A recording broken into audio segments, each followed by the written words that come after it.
کبھی کبھی تاریخ کا رخ بدلنے کے لیے تلوار نہیں اٹھتی، کبھی کبھی صرف ایک آواز کا اٹھنا کافی ہوتا ہے۔ یہ کہانی ہے اس دور کی جب بادشاہوں کے الفاظ قانون ہوتے تھے، جب فیصلے پتھر پر لکیر سمجھے جاتے تھے، اور جب ایک غلام کا بولنا موت کو دعوت دینے کے برابر ہوتا تھا۔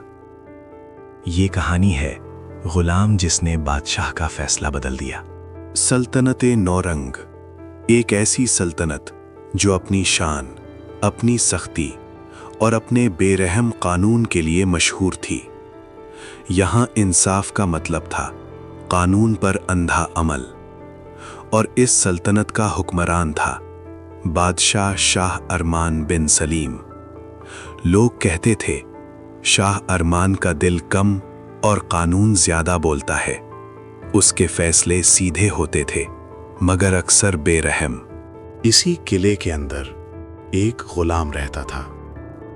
اس کا نام تھا ضمیر۔ نہ کوئی خاندانی پہچان، نہ کوئی سہارا، صرف ایک زندہ رہنے کی ضد۔ بچپن میں جنگ نے اس سے سب کچھ چھین لیا تھا، گاؤں، ماں، پہچان، مگر ایک چیز زندہ رہ گئی تھی، اس کا ضمیر۔ ضمیر کا کام بولنا نہیں تھا، اس کا کام سننا تھا، لکھنا تھا اور خاموش رہنا تھا۔ لیکن وہ ہر فیصلے کو محسوس کرتا تھا، ہر سزا اس کے دل پر نشان چھوڑ جاتی تھی۔ وہ جانتا تھا خاموشی بھی کبھی کبھی گناہ بن جاتی ہے۔ ایک دن دربار میں ایک مقدمہ پیش کیا گیا جو پوری سلطنت کو ہلا کر رکھ دیتا ہے۔ شہر کا مشہور اناج کا تاجر کریم بخش۔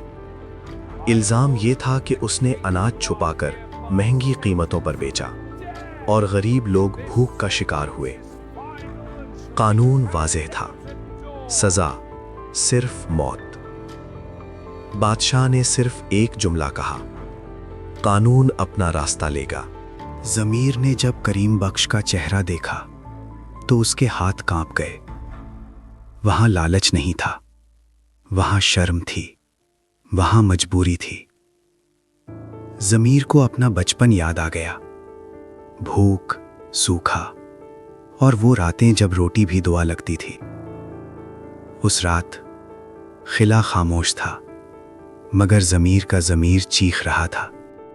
صبح کا سورج نکلا اور شہر کے لوگ جمع ہونے لگے۔ پھانسی کا منظر تیار تھا۔ لوگ آئے تھے انصاف دیکھنے، یا شاید صرف موت کا تماشا۔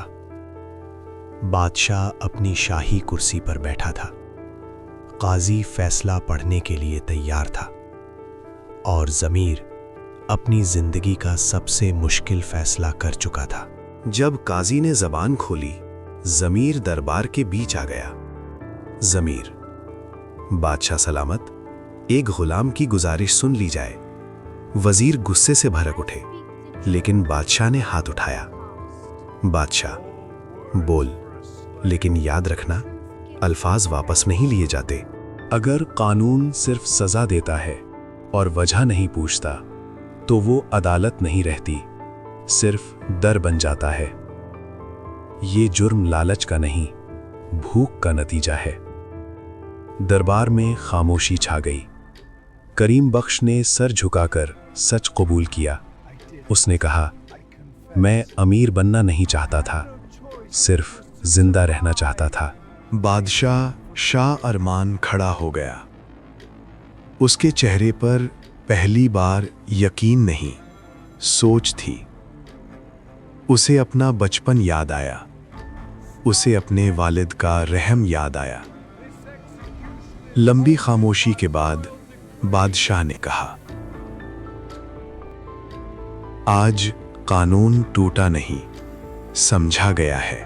سزائے موت رد کر دی گئی، کریم بخش کو زندگی دے دی گئی، مگر ایک ذمہ داری کے ساتھ۔ اناج مفت تقسیم کرنے کا حکم اور زندگی لوگوں کی خدمت کے نام۔ شہر میں خوشی کی لہر دوڑ گئی۔ بادشاہ نے ضمیر کی طرف دیکھا۔ آج تم نے مجھے حکمرانی کا اصل مطلب یاد دلایا۔ ضمیر نے سر جھکا لیا۔ اس نے کوئی انعام نہیں مانگا، اس کے لیے کافی تھا کہ ایک زندگی بچ گئی۔ ضمیر اس دن غلام نہیں رہا، مگر اس نے اپنی خاموشی نہیں چھوڑی، کیونکہ اصل طاقت آواز میں نہیں، سچ میں ہوتی ہے۔ اور کبھی کبھی تاریخ کا سب سے بڑا فیصلہ تخت سے نہیں، زمین پر کھڑے ایک غلام کے الفاظ سے ہوتا ہے۔ آج کی کہانی یہیں ختم ہوتی ہے، مگر راز ابھی باقی ہیں۔ اگر کہانی نے دل کو چھو لیا ہو تو راز لوگ کو سبسکرائب کریں، کیونکہ ہر کہانی ایک نیا راز ہوتی ہے۔